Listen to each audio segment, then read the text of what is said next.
secara berurutan ya. Silakan Mas Bang. Terima kasih Mas Heru.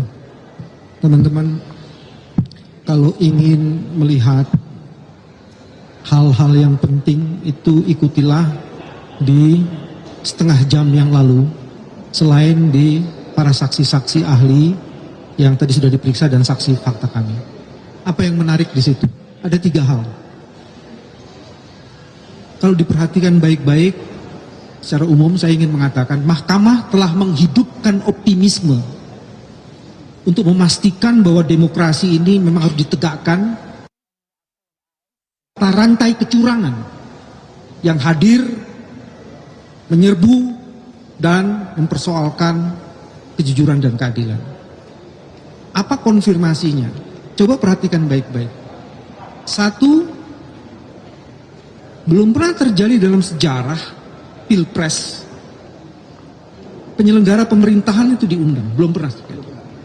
Ever in the history of the law enforcement in Indonesia, dalam konteks election of the president, dipanggil dan mahkamah memutuskan untuk memeriksa sendiri. Tadi poinnya itu. Jadi nanti kami tidak akan bertanya, tidak bisa bertanya karena mahkamah yang akan.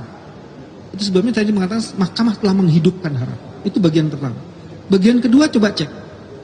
Dalam sejarah Pilpres yang namanya Bawaslu itu jarang sekali diminta klarifikasi konfirmasinya atas berbagai pernyataan yang menyatakan ada begitu banyak pelanggaran terjadi.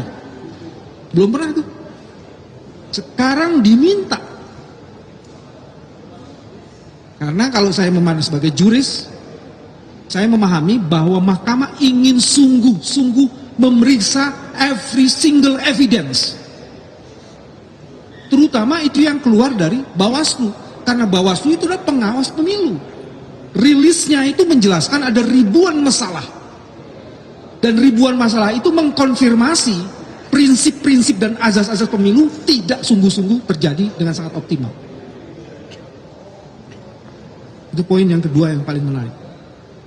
Poin yang ketiga yang juga sangat menarik, tadi teman-teman lihat mengenai teknologi informasi pun oleh hakim yang mulia Hakim Eni, Profesor Eni, itu juga mulai dipersoalkan.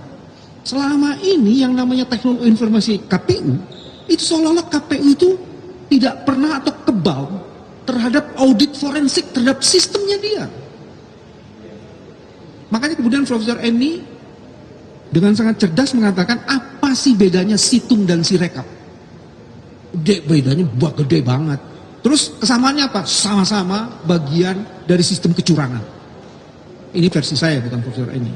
Jadi itu sebabnya Profesor Eni mencoba mengklarifikasi, mengkonfirmasi sistem itu. Dan ini juga lagi-lagi pada saat 2019 itu tidak pernah dianggap teknologi informasi itu.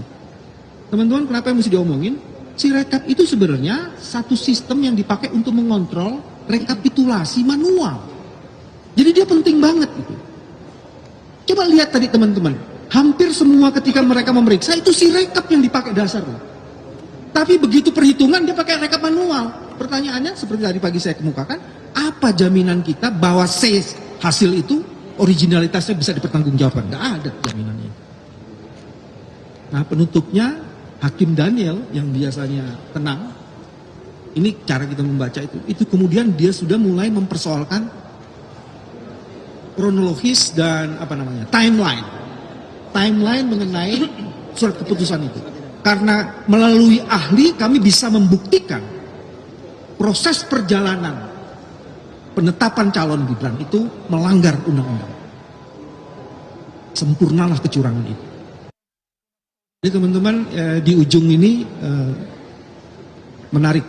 Nah soal saksi fakta kami ada yang menarik. Memang sulit sih ya kalau lawyers yang tidak di Mahkamah Konstitusi. Jadi ada pertanyaan-pertanyaannya yang menurut saya sih kasihan sekali. Cuman ya sudahlah kita hormati karena sesama kolega gitu kan.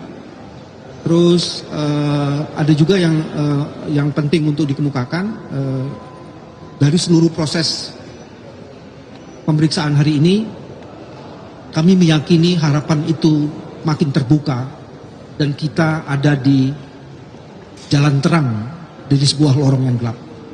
Mahkamah tengah menghidupkan optimisme, dan optimisme itulah yang akan menjemput harapan. Selamat datang kemenangan.